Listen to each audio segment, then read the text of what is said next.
Hi friends, welcome back to my YouTube channel. So ಇವತ್ತಿನ recipe ಬಂದುಬಿಟ್ಟು ಶಾವಿಗೆ ಪಾಯಸ ಯಾವ ರೀತಿ ಮಾಡೋದು ಅಂತ ಹೇಳ್ಬಿಟ್ಟು ನಾನು ನಿಮ್ಮ ಜೊತೆ ಶೇರ್ ಮಾಡ್ಕೊಳ್ತಾ ಇದ್ದೀನಿ. ತುಂಬ ಸಿಂಪಲ್ಲಾಗಿ ಮಾಡ್ಬೋದು.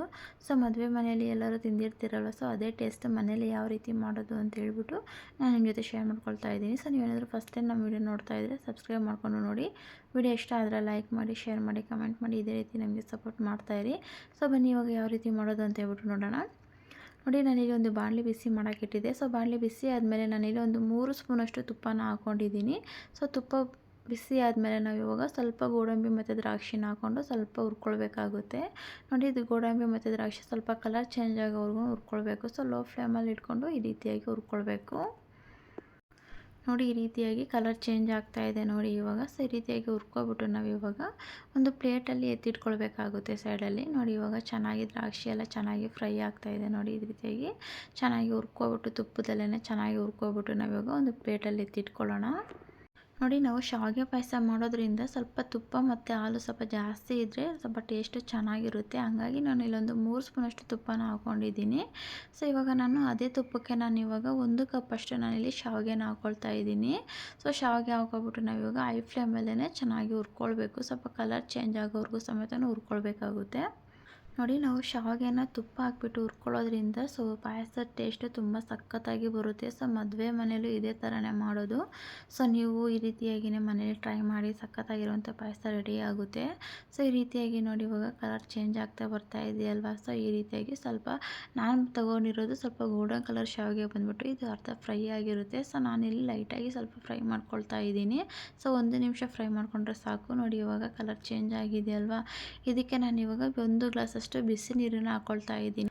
ಈ ರೀತಿಯಾಗಿ ಬಿಸಿನೀರನ್ನು ಹಾಕ್ಕೊಂಡು ನಾವು ಶಾವಿಗೆನ ಬೇಯಿಸ್ಕೊಳ್ಳೋದ್ರಿಂದ ಸೊ ಲಾಸ್ಟಲ್ಲಿ ಫುಲ್ ಕಂಪ್ಲೀಟಾಗಿ ತಣ್ಣಗಾದ್ಮೇಲೆ ಸಮೇತನೂ ಸೊ ಈ ರೀತಿ ಪಾಯಸ ಬಂದ್ಬಿಟ್ಟು ಗಟ್ಟಿ ಆಗೋದಿಲ್ಲ. ಸೊ ಹಂಗಾಗ್ಬಿಟ್ಟು ನಾವು ಸೊ ತಣ್ಣೀರು ಹಾಕ್ಕೊಳ್ಳೋದಕ್ಕಿಂತ ಸೊ ಈ ರೀತಿಯಾಗಿ ಬಿಸಿ ಮಾಡಿಬಿಟ್ಟು ನೀರನ್ನು ಹಾಕ್ಕೊಳ್ಳೋದ್ರಿಂದ ಪಾಯಸ ಚೆನ್ನಾಗಾಗುತ್ತೆ.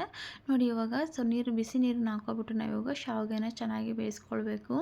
ನಾವಿಲ್ಲಿ ಒಂದು 4ರಿಂದ 5 ನಿಮಿಷ ಬೇಯಿಸ್ಕೊಂಡ್ರೆ ಸಾಕು. ಶಾವಿಗೆ ಬೆಂದಿರುತ್ತೆ. ಸೊ ಶಾವಿಗೆ ಇದು ಬೇಗನೆ ಬೆಂದೋಗುತ್ತೆ. ಸೊ ಜಾಸ್ತಿ ಟೈಮ್ ಏನು ತೊಗೊಳ್ಳೋದಿಲ್ಲ.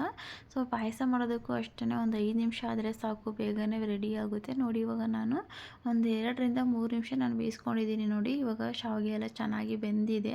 ಒಂದು 3/4% ಅಷ್ಟು ಶಾವಿಗೆ ಬೆಂದಿದೆ ಅಂತಲೇ ಹೇಳ್ಬೋದು. ಇದಕ್ಕೆ ನಾನು ಇವಾಗ ಒಂದು 3 ಕಪ್ಪಷ್ಟು ಹಾಲನ್ನು ಹಾಕ್ಕೊಳ್ತಾ ಇದ್ದೀನಿ. ಸೊ ನಾನು ಯಾವ ಕಪ್ಪಲ್ಲಿ ಶಾವಿಗೆನ ತೊಗೊಂಡಿದ್ದೋ ಅದೇ ಕಪ್ಪಲ್ಲಿ ನಾನು ಒಂದು 3 ಕಪ್ಪಷ್ಟು ನಾನಿಲ್ಲಿ ಹಾಲನ್ನು ಹಾಕ್ಕೊಳ್ತಾ ಇದ್ದೀನಿ. ಸೊ ಹಾಲು ಬಂದುಬಿಟ್ಟು ಕಾಯಿಸಿರೋಂಥ ಹಾಲನ್ನು ಹಾಕ್ಕೊಳ್ತಾ ಇದ್ದೀನಿ. ಸೊ ನಾವು ಹಸಿ ಹಾಲು ಹಾಕ್ಕೊಳ್ಳೋದ್ರಿಂದ ಸೊ ಅದು ಸ್ಮೆಲ್ ಅದೇ ಥರನೇ ಇರುತ್ತೆ. ಸೊ ಹಂಗಾಗ್ಬಿಟ್ಟು ಹಾಲನ್ನು ಸ್ವಲ್ಪ ಕಾಯಿಸ್ಬಿಟ್ಟು ಹಾಕ್ಕೊಂಡ್ರೆ ಸೊ ಚೆನ್ನಾಗಿರುತ್ತೆ ಪಾಯಸ. ನೋಡಿ, ನಾನು ಬಿಸಿ ನೀರು ಹಾಕ್ಕೊಂಡು ಮತ್ತು ಹಾಲು ಸಮೇತನೂ ಬಿಸಿ ಮಾಡಿಬಿಟ್ಟು ಸೊ ಕಾಯಿಸಿರೋಂಥ ಹಾಲನ್ನು ಹಾಕ್ಕೊಂಡಿದ್ದೀನಿ. ಸ್ವಲ್ಪ ಹಾಲು ಮತ್ತು ತುಪ್ಪ ಜಾಸ್ತಿ ಇದ್ದರೆ ಸ್ವಲ್ಪ ಪಾಯಸ ಚೆನ್ನಾಗಿರುತ್ತೆ ಟೇಸ್ಟು.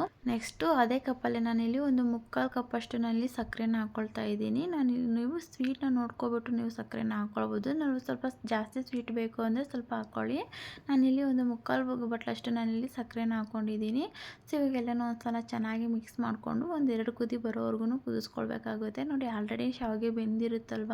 ಸೊ ಇವಾಗ ಲೈಟಾಗಿ ಸ್ವಲ್ಪ ಹಾಲಲ್ಲಿ ಒಂದು ನಿಮಿಷ ಇಲ್ಲ 2 ನಿಮಿಷ ಈ ರೀತಿಯಾಗಿ ಬೇಯಿಸ್ಕೊಂಡ್ರೆ ಸಾಕು. ಸೊ ಈ ರೀತಿಯಾಗಿ ನೋಡಿ ನೋಡ್ತಾ ಇದ್ದೀರಲ್ವ. ಸೊ ಜಾಸ್ತಿ ಗಟ್ಟಿ ಸಮೇತನೂ ಆಗೋದಿಲ್ಲ.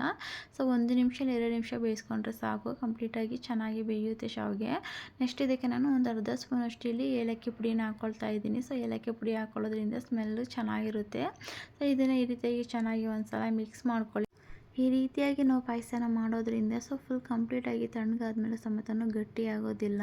ಸೊ ಕೆಲವೊಂದು ಸಲ ಎಲ್ಲ ಪಾಯಸ ಫುಲ್ ಕಂಪ್ಲೀಟಾಗಿ ತಣ್ಣಗಾಗ್ಬಿಟ್ರೆ ಫುಲ್ ಗಟ್ಟಿಯಾಗಿಬಿಡುತ್ತೆ ಪಾಯಸ, ತಿನ್ನೋ ಥರನೇ ಇರೋದಿಲ್ಲ. ಸೊ ಆ ಥರ ಆಗೋಗಿರುತ್ತೆ. ಸೊ ನೋಡಿ, ಈ ರೀತಿಯಾಗಿ ನಾವು ಮಾಡ್ಕೊಳ್ಳೋದ್ರಿಂದ ಸೊ ಗಟ್ಟಿ ಆಗೋದಿಲ್ಲ. ಯಾಕಂದರೆ ನಾವು ಬಿಸಿನೀರು ಹಾಕ್ಬಿಟ್ಟು ಬೇಯಿಸಿರೋದ್ರಿಂದ ಸೊ ಯಾವುದೇ ರೀತಿ ಗಟ್ಟಿ ಆಗೋದಿಲ್ಲ. ಸೊ ಇದೇ ರೀತಿಯೇ ಇರುತ್ತೆ. ಸ್ವಲ್ಪ ಲೈಟಾಗಿ ಗಟ್ಟಿ ಆಗ್ಬೋದು ಅಷ್ಟೇ. ನೋಡಿ, ನಾನು ತೋರಿಸಿರುವಂಥ ಮೆಥಡಲ್ಲಿ ಟ್ರೈ ಮಾಡಿ, ಸಖತ್ತಾಗಿರುವಂಥ ಒಂದು ಪಾಯಸ ರೆಡಿ ಆಗುತ್ತೆ. ಸೊ ಫೈನಲಾಗಿ ಇವಾಗ ಒಂದು ಡ್ರೈ ಫ್ರೂಟ್ಸ್ನ ಹಾಕ್ಕೊಬಿಟ್ಟು ನಾವು ಇವಾಗ ಒಂದು ಸಲ ಚೆನ್ನಾಗಿ ಮಿಕ್ಸ್ ಮಾಡಿಕೊಂಡು ಗ್ಯಾಸನ್ನು ಆಫ್ ಮಾಡ್ಕೊಳ್ಳೋಣ. ಸೊ ಸಖತ್ತಾಗಿರುವಂಥ ಶಾವಿಗೆ ಪಾಯಸ ರೆಡಿಯಾಗಿದೆ ಅಂತಲೇ ಹೇಳ್ಬೋದು. ಸೊ ನೋಡಿ, ಸಖತ್ತಾಗಿ ಬಂದಿದೆ. ಸೊ ನಾನು ತೋರಿಸಿರುವಂಥ ಮೆಥಡಲ್ಲಿ ಟ್ರೈ ಮಾಡಿ, ಸೂಪರಾಗಿರುತ್ತೆ. ಸೊ ನಿಮ್ಗೆ ಈ ವಿಡಿಯೋ ಇಷ್ಟ ಆಗಿದೆ ಅಂತ ನಾನು ಅಂದ್ಕೊಳ್ತೀನಿ. ಸೊ ಇಷ್ಟ ಆಗಿದ್ರೆ ಲೈಕ್ ಮಾಡಿ, ಶೇರ್ ಮಾಡಿ, ಕಮೆಂಟ್ ಮಾಡಿ. ಇದೇ ರೀತಿ ನಮಗೆ ಸಪೋರ್ಟ್ ಮಾಡ್ತಾಯಿರಿ. ನೀವೇನಾದರೂ ಫಸ್ಟ್ ಟೈಮ್ ನಮ್ಮ ವಿಡಿಯೋನ ನೋಡ್ತಾ ಇದ್ದರೆ ಸಬ್ಸ್ಕ್ರೈಬ್ ಮಾಡಿಕೊಂಡು ನೋಡಿ. ಸೊ ಮಿಸ್ ಮಾಡದೆ ಈ ರೆಸಿಪಿನ ಟ್ರೈ ಮಾಡಿಬಿಟ್ಟು ಸೊ ಹೇಗೆ ಬಂದಿದೆ ಅಂತ ಹೇಳ್ಬಿಟ್ಟು ನನಗೆ ಕಮೆಂಟ್ ಬಾಕ್ಸಲ್ಲಿ ಕಮೆಂಟ್ ಮಾಡಿ. Okay, bye friends, thank you.